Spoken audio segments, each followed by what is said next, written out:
ഞാൻ ബൈബിൾ ആ കാലത്ത് നിരന്തരമായിട്ട് വായിക്കാറുണ്ടായിരുന്നു. പ്രത്യേകിച്ചിട്ട് എനിക്ക് വളരെ ആകർഷകമായിട്ട് തോന്നിയിട്ടുള്ളത് പഴയ നിയമമാണ്. പഴയ നിയമം ഞാൻ പിന്നെ മിക്കവാറും വായിക്കാറുണ്ടായിരുന്നു. പഴയ നിയമത്തിലെ ഭാഗങ്ങൾ അതിൽ ഈ ഇയ്യോബിൻ്റെ പുസ്തകം, ഈ സോളമൻ്റെ ഗീതം തുടങ്ങിയിട്ടുള്ള ഭാഗം എല്ലാം. അല്ല, അത് ഈ ഗസാക്കിൻ്റെ പശ്ചാത്തലം വളരെ വ്യത്യസ്തമാണ്. പിന്നെ ഒ.വി. വിജയൻ്റെ ഭാഷ വളരെ വ്യത്യസ്തമാണ്. ആ രീതിയിലുള്ളൊരു ഭാഷയിൽ ഈ ആയുസിൻ്റെ പുസ്തകം എഴുതാൻ വേണ്ടി പറ്റുകയില്ല. പുസ്തകങ്ങൾ വായിക്കുന്നതിനേക്കാളും കൂടുതൽ എനിക്ക് തോന്നുന്നു ആ സമയത്ത് ഞാൻ സിനിമകളാണ് കണ്ടുകൊണ്ടിരുന്നത്. ഇപ്പോൾ ഇംഗ്മാർ ബർഗ്മാൻ്റെ സിനിമകൾ, ഗോദാർദിൻ്റെ സിനിമകൾ, യൂറോപ്യൻ സിനിമകൾ മിക്കവാറും ആ സമയത്ത് ധാരാളമായിട്ട് കാണാറുണ്ട്.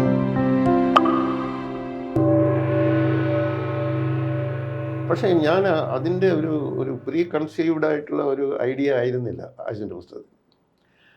അപ്പോൾ അതിന് മുമ്പുള്ളതൊക്കെ അങ്ങനെ ആയിരുന്നു. സത്യം പറഞ്ഞാൽ നമ്മൾ ആലോചിക്കുന്നു, എഴുതായിരിക്കും, നമ്മൾ കണ്ടിട്ടുള്ള ജീവിതം, പരിചയമുള്ള ജീവിതം, ആൾക്കാർ, അനുഭവങ്ങൾ, അതൊക്കെയാണ് മുമ്പ് കഥകളായിട്ട് എഴുതിയിരുന്നത്. ഈ ആയുസിൻ്റെ പുസ്തകത്തിലെ ഗ്രാമീണമായിട്ടുള്ള പശ്ചാത്തലം എനിക്ക് നല്ല പരിചയമുണ്ടെങ്കിൽ അതിൽ മനുഷ്യരാരും യഥാർത്ഥ മനുഷ്യരല്ല. അതിൽ അങ്ങനെ യഥാർത്ഥ മനുഷ്യരെ അവതരിപ്പിച്ചിട്ടേ ഇല്ല. റാഖിലൊന്നും അങ്ങനെയുള്ള അങ്ങനെ ഇല്ല. അവരാരും എല്ലാം എൻ്റെ സങ്കല്പത്തിലുള്ള കഥാപാത്രമാണ്. പക്ഷെ അതിൻ്റെ ഛായയിലുള്ള മനുഷ്യരെ അവിടെ കണ്ടിട്ടുണ്ട്, പരിചയപ്പെട്ടിട്ടുണ്ട്, അവരുമായിട്ട് ഇടപഴകിയിട്ടുണ്ട്. ബൈബിളുമായിട്ടൊന്ന് നല്ല സമ്പർക്കമുണ്ട്, ബൈബിൾ നിത്യം വായിക്കുന്നുണ്ട്, പള്ളിയിൽ പോകുന്നുണ്ട്.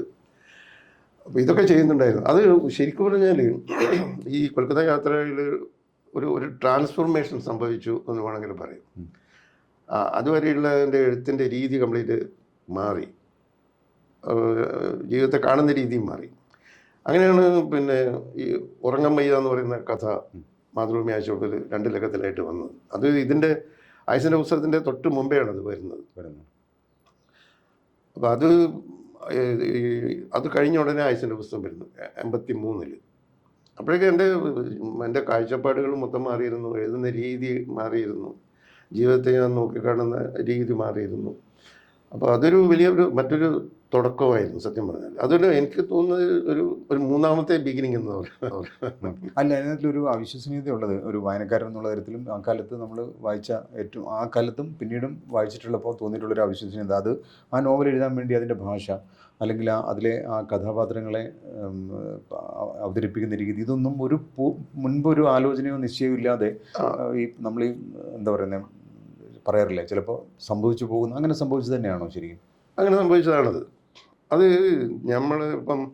ഞാൻ ബൈബിൾ ആ കാലത്ത് നിരന്തരമായിട്ട് വായിക്കാറുണ്ടായിരുന്നു. പ്രത്യേകിച്ചിട്ട് എനിക്ക് വളരെ ആകർഷകമായിട്ട് തോന്നിയിട്ടുള്ളത് പഴയ നിയമമാണ്. പഴയ നിയമം ഞാൻ മിക്കവാറും വായിക്കാറുണ്ടായിരുന്നു. പഴയ നിയമത്തിലെ ഭാഗങ്ങൾ, അതിൽ ഈ ഇയ്യോബിൻ്റെ പുസ്തകം, ഈ സോളമൻ്റെ ഗീതം തുടങ്ങിയിട്ടുള്ള ഭാഗം എല്ലാം വായിക്കാറ്. അതിലെ കഥകൾ എനിക്ക് വളരെ അത്ഭുതപ്പെടുന്നതായിട്ടാണ് തോന്നിയിട്ടുള്ളത്. അതിലുള്ള ഈ ജീവിത ചരിത്രങ്ങൾ, ഈ മനുഷ്യർ അതിലനുഭവിക്കുന്ന സംഘർഷങ്ങൾ, ഇതൊക്കെ എനിക്ക് വല്ലാതെ ഹൃദയസ്പർശിയായിട്ട് തോന്നിയിരുന്നു. പിന്നെ അതിൽ ഭാഷ, ഈ പഴയ സത്യവേദ പുസ്തകത്തിലുള്ള ഒരു ഭാഷ, നമ്മുടെ ഒരു പരിഷ്കൃതമായ ബൈബിൾ ഭാഷയല്ല. ഇപ്പോൾ ഓശാന ബൈബിൾ പുലിക്കുന്നേൽ സാറ് ചെയ്തിട്ടുള്ള എൻ വി കൃഷ്ണവാര്യർ എഡിറ്റ് ചെയ്തതാണ്. അതിൽ ഉള്ള ഒരു പരിഷ്കൃതമായിട്ടുള്ള ഭാഷയുണ്ട്, നമ്മൾ ഏറ്റവും മാറിയ ഒരു ഭാഷ അതിനകത്ത്. പക്ഷേ ഈ ഒരു പഴയ ഭാഷയാണ്, ഇപ്പം എന്നാറേ എന്നൊക്കെ പറയുന്ന രീതിയിലാണ്. നമ്മൾ സോളമൻ്റെ ഗീതം എടുത്ത് നോക്കിയാൽ അതിനകത്ത് നമ്മളിപ്പോൾ ഒരു ഭാഷാധ്യാപകരാണെങ്കിൽ ഒരുപാട് തെറ്റുകളുണ്ട് അതിൽ. ആ തെറ്റുകളോടുള്ള ഒരു ഭാഷ, പക്ഷേ അതിൻ്റേതായിട്ടുള്ളൊരു സവിശേഷമായിട്ടുള്ളൊരു സൗന്ദര്യം ഉണ്ടായിരുന്നു. അത് എന്നെ എപ്പോഴും ആകർഷിച്ചു, എൻ്റെ മനസ്സിലെപ്പോഴും ഉണ്ടായിരുന്നു. അതിന് വേണ്ടിയിട്ട് ബൈബിൾ റെഫർ ചെയ്യേണ്ട ആവശ്യം ഉണ്ടായിരുന്നില്ല എഴുതാൻ. പിന്നീട് അതങ്ങനെ വന്നു പോയതാണ് അതിൻ്റെ കാര്യങ്ങൾ മുഴുവനും. അല്ല, ഈ മുമ്പേ പറഞ്ഞു ഈ ഖസാക്കിൻ്റെ ഇതിഹാസം ആ തരത്തിൽ അങ്ങനെ ആ വിജയൻ്റെ കഥകൾ പോലെ ഖസാക്കിലേക്ക് എത്താൻ ശ്രമിച്ചില്ല എന്ന് പറയുകയുണ്ടായി. പക്ഷേ വിജയൻ്റെ ഭാഷ 69-ൽ, എനിക്ക് തോന്നുന്നു 65-കളിൽ പിന്നെ എഴുതി തുടങ്ങുകയും 69-ൽ ഖസാക്ക് വരികയും ചെയ്യുന്നു.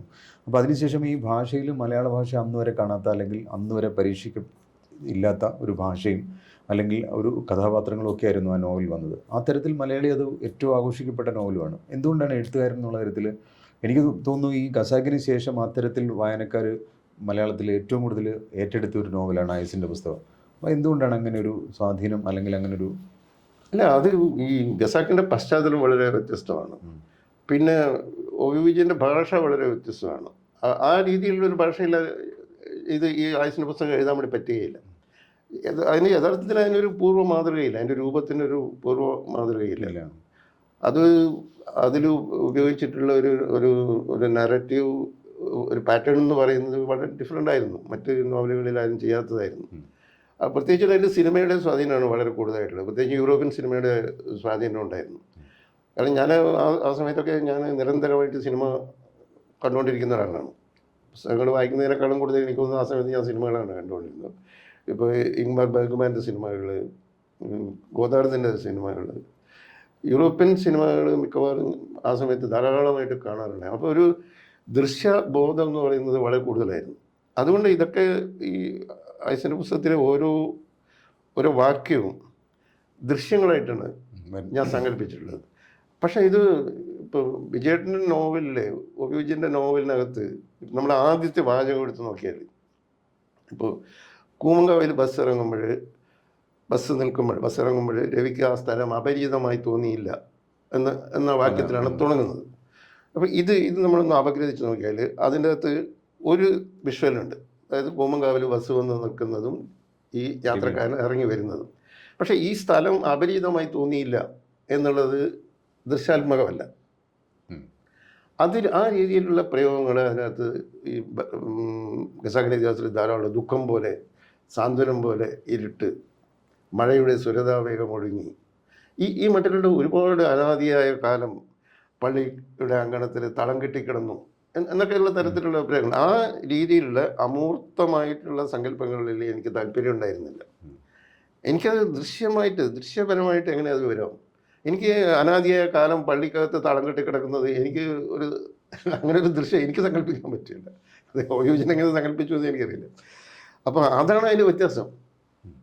ഇതിലുള്ളത് മുഴുവനും മൂർത്തമായിട്ടുള്ള ബിംബങ്ങളാണ്. അപ്പോൾ ആ ഒരു മൂർത്തവൽക്കരണമാണ് ആ നോവലിനെ വ്യത്യസ്തമാക്കുന്നത്. അതിന് മുമ്പേയുള്ള പലരും ഞാൻ ഉദാഹരണം പറഞ്ഞാൽ ചാൾസ് ഡിക്കൻസിൻ്റെ കാലത്ത് സിനിമ ഉണ്ടായിരുന്നില്ല. ചാൾസ് ഡിക്കൻസ് സിനിമ ഉണ്ടാകുന്ന 1995 മുമ്പേ മരിച്ചുപോയ ആളാണ് ഡിക്കൻസ്. പക്ഷേ ഡിക്കൻസിൻ്റെ നോവലിനെ വെച്ചുകൊണ്ടാണ് ഐസൻസ്റ്റീൻ അദ്ദേഹത്തിൻ്റെ ഫിലിം സെൻസിൽ ഒരു ലേഖനം എഴുതുന്നത്. അതായത് ഡിക്കൻസിൻ്റെ ഇന്ന വാക്യം അത് 3 ഷോട്ടുകളാണെന്നൊക്കെ പറഞ്ഞിട്ട് ഐസൻസ്റ്റീൻ എഴുതിയിട്ടുണ്ട്. അപ്പോൾ അത് ദൃശ്യാത്മകത നോവലിലേക്ക് വരാം. ഇപ്പോൾ ലണ്ടൻ നഗരത്തിനെ വിവരിക്കുമ്പോൾ അതിലെ ദൃശ്യങ്ങളാണ് അതിനകത്ത് ഡിക്കൻസ് വിവരിക്കുന്നത്. പക്ഷേ അത് ബോധപൂർവം അല്ലല്ലോ. അത് ബോധപൂർവമല്ല. പക്ഷേ ഇതിനകത്ത് ഐസൻ്റെ പുസ്തകത്തിനകത്ത് ഞാൻ ചെയ്തിട്ടുള്ളത് വളരെ ബോധപൂർവമാണ്. അതിലെ ഓരോ ദൃശ്യവും എൻ്റെ മനസ്സിൽ ഉണ്ടായിരുന്നു. അതിൽ ഓരോ ബിംബവും എൻ്റെ മനസ്സിലുണ്ട്, ഓരോ ഷോട്ടും എൻ്റെ മനസ്സിലുണ്ട്.